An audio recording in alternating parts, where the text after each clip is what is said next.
অফলাইনে চালু রেখেছিলাম, আজ থেকে অনলাইনেও চালু হয়ে গেছে এবং আমাদের 20 জন আধিকারিক প্রিন্সিপাল। তো প্রিয় দর্শক বন্ধুরা, এখানে মাননীয় মুখ্যমন্ত্রী এটা ঘোষণা করলেন যে অন্নপূর্ণা যোজনায় যে সমস্ত মহিলারা অফলাইনে আপনারা ফর্ম ফিল আপ করে জমা দিচ্ছেন, কিন্তু আজ থেকে অনলাইনে প্রসেসটা কিন্তু চালু হয়েছে। কিন্তু আপনারা দেখতে পাচ্ছেন যে পোর্টালে যখন যাবেন তখন সেই পোর্টালে কিন্তু অনলাইনে সেই প্রসেসটা কিন্তু এখনও কিন্তু দেওয়া হয়নি। আপনারা চিন্তা করছেন যে কেন এখনও পর্যন্ত দেওয়া হলো না, হয়তো মাননীয় মুখ্যমন্ত্রী কিন্তু ঘোষণা করেছেন যে পোর্টাল কিন্তু আজ থেকে চালু হয়ে গিয়েছে। তো চলুন সম্পূর্ণ জানবো কেন দেওয়া হয়নি, বা আপনারা সেই পোর্টালে আপনারা পাবেন কি না, বা কাদের জন্য সেই পোর্টালটা চালু করা হয়েছে, আপনারা সম্পূর্ণ ভিডিওর মাধ্যমে জানতে পারবেন। অবশ্যই প্রথম থেকে শেষ পর্যন্ত দেখবেন। চ্যানেল নতুন থাকলে চ্যানেলটা অবশ্যই আপনারা সাবস্ক্রাইব করে রাখবেন।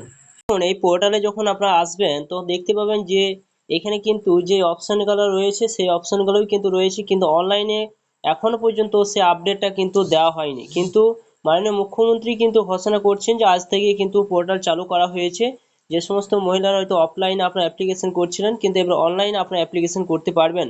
তো এইখানে সেই সমস্ত কোনো আপডেট কিন্তু এই পোর্টালে কিন্তু এখনও পর্যন্ত দেওয়া হয়নি। আপনারা যখন এখানে নিচের দিকে যাবেন, নিচে দেখতে পাচ্ছেন যে log in for office user only, অর্থাৎ অফিসের যে সমস্ত ব্যক্তিরা কাজ করছেন তাদের জন্য কিন্তু এই অপশানটা কিন্তু দেওয়া রয়েছে। এটা আগেও কিন্তু দেওয়া ছিল, আপাতত কোনো আপডেট কিন্তু আসেনি।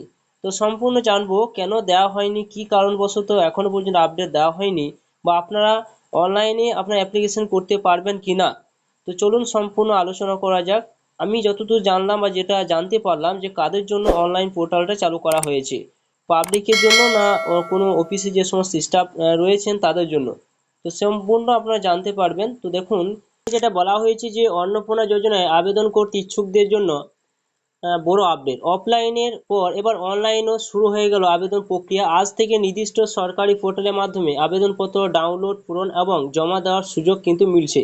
আবেদনকারীরা আগামী 90 দিন পর্যন্ত এই প্রকল্পের জন্য অনলাইনে আবেদন করতে পারবেন। এটা যেখানে বলা হয়েছে যে 90 দিন আপনাদের সময়সীমা দেওয়া হয়েছে অন্নপূর্ণা যোজনায় প্রকল্পে হয়তো ফর্ম জমা দেওয়ার জন্য। এখানে কিন্তু যেটা বলা হয়েছে, এখানে বলা হয়েছে রাজ্য সরকার তরফে চালু হওয়া অন্নপূর্ণা যোজনা আবেদন প্রক্রিয়াকে আরও সহজ করতে চালু করা হয়েছে বিশেষ অনলাইনে ব্যবস্থা। এর মাধ্যমে আবেদনকারী বাড়িতে বসে প্রয়োজনীয় ফর্ম সংগ্রহ করে জমা দিতে পারবেন। তবে আবেদনপত্রে যথেষ্ট বিস্তারিত হওয়ার আগে থেকে প্রয়োজন নথি প্রস্তুত রাখার পরামর্শ কিন্তু দেওয়া হচ্ছে। এখানে বলা হয়েছে যে জানা গিয়েছে যে অন্নপূর্ণা যোজনায় আবেদনপত্র মোট 12 পাতার। সেইখানে আবেদনকারী ব্যক্তিগত তথ্যর পাশাপাশি পরিবারের সদস্যদের বিবরণ, ব্যাংক অ্যাকাউন্টের তথ্য, জমির পরিমাণ এবং সন্তানদের সংখ্যা এবং টিকাকরণের তথ্য সহ একাধিক বিষয় কিন্তু সেখানে উল্লেখ করতে হবে। সেই ফর্মে আপনারা জানতে পারবেন। সেখানে কিন্তু অনেক কিছু তথ্য কিন্তু লাগছে যেগুলো এখানে বলা হয়েছে। তো এইখানে কিন্তু যেটা বলা হয়েছে কিভাবে অনলাইনে আবেদন আপনারা করবেন। অনলাইনে আবেদন করার জন্য রাজ্য সরকারের সোশ্যাল সিকিউরিটি পোর্টালে প্রবেশ করতে হবে আবেদন করার জন্য।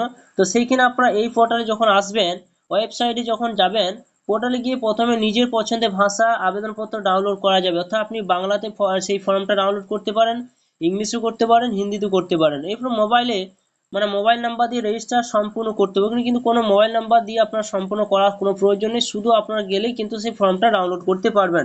ফর্ম যথাযথভাবে পূরণ করার পর সেটি স্ক্যান করে পুনরায় পোর্টালে কিন্তু আপলোড করতে হবে। একই সঙ্গে প্রয়োজনীয় নথিপত্র স্ক্যান কপি অনলাইনে কিন্তু জমা দেওয়া যাবে, যেটা বলা হয়েছে। অর্থাৎ আপনারা যখন সেই ফর্মটা তুলবেন, তোলার পর সেই ফর্মটা ফিল আপ করবেন। ফর্মটা ফিল আপ করার পর সেই ফর্মটা ফিল আপ করে সেটি কিন্তু স্ক্যান করে আবার অনলাইনে কিন্তু পোর্টালে কিন্তু জমা করতে বা স্ক্যান করে জমা করতে হবে। সেই সঙ্গে আপনাদের আধার কার্ড, ব্যাংকে অ্যাকাউন্ট, এছাড়া আপনার ভোটার কার্ড, এসব যে সমস্ত তথ্যগুলো আপনারা দিচ্ছেন সেই সমস্ত অরিজিনাল কপিগুলো কিন্তু স্ক্যান করে কিন্তু সেখানে আপলোড করতে হবে, যেটা এখানে পরিষ্কারভাবে বলা হচ্ছে। তো আবেদন করার সময় আপনাদের যে সমস্ত গুরুত্বপূর্ণ নথিগুলো কাছে রাখতে হবে সেগুলো বলা হয়েছে। এর মধ্যে রয়েছে Aadhaar card, voter card, ration card, ব্যাংকে পাসবই এবং ব্যাংক অ্যাকাউন্টের তথ্য, বসবাসী প্রমাণ হিসেবে বিদ্যুৎ বা জলের বিল, সাম্প্রতিক পাসপোর্ট সাইজে কিন্তু ছবি আপনাদের কিন্তু লাগবে। তো এই সমস্তগুলো কিন্তু আপনাদের দিতে হবে।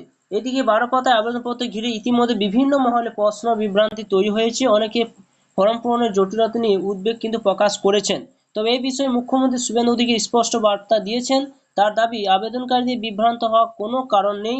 সরকারের পক্ষ থেকে প্রশিক্ষিত কর্মীরা বাড়ি বাড়ি গিয়ে কিন্তু সেই ফর্ম পূরণ করার সাহায্য কিন্তু করবে।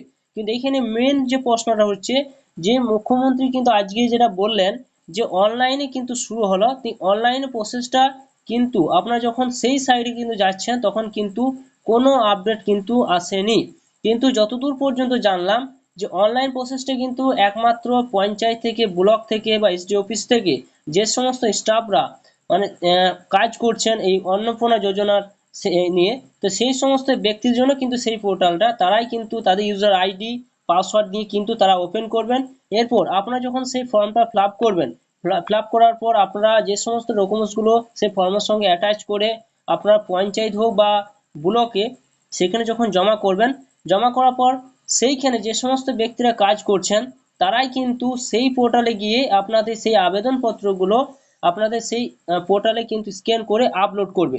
তাদের জন্য কিন্তু পোর্টাল, সাধারণ পাবলিকের জন্য কিন্তু এই পোর্টালটা নয়, যেটা কিন্তু জানতে পারলাম। কিন্তু আপনারা কিন্তু পঞ্চায়েতে গিয়ে আপনার খোঁজ খবর নিতে পারেন, সেইখানে কিন্তু আপনারা জানতে পারবেন। তো যতটুকু জানতে পারেন অবশ্যই আপনার সামনে তুলে ধরলাম। যদি ভিডিও ভালো অবশ্যই লাইক করবেন, আপনি নতুন হয়ে থাকলে অবশ্যই আপনারা সাবস্ক্রাইব করে রাখবেন, পেজ থেকে দেখলে পেজটা অবশ্যই আপনারা ফলো করে রাখবেন।